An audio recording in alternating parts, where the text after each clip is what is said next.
Hah? Jadi tahun depan sudah di Jakarta ya Pak? Hah?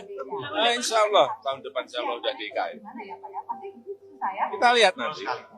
Saya optimis.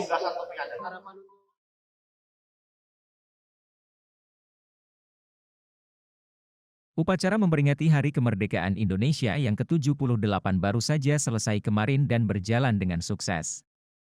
Dalam siaran langsung upacara HUT RI pada Kamis tanggal 17 Agustus 2023 di channel YouTube Sekretariat Presiden, Jokowi mengatakan bahwa kali ini adalah upacara terakhir di Jakarta.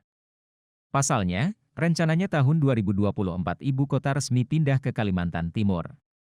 Oleh karena itu, dalam kesempatan wawancara awak media usai serangkaian upacara selesai, Jokowi mengungkapkan bahwa tahun depan upacara akan dilaksanakan di IKN. Presiden pun menyampaikan harapannya untuk peringatan HUT RI ke-78 kemerdekaan RI kali ini. Menurut Presiden, Indonesia harus terus menjadi bangsa yang kuat. Terlebih, Indonesia memiliki keragaman budaya, bahasa, suku dan adat istiadat. Hah?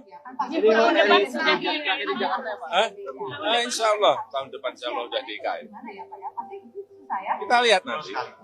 Saya optimis.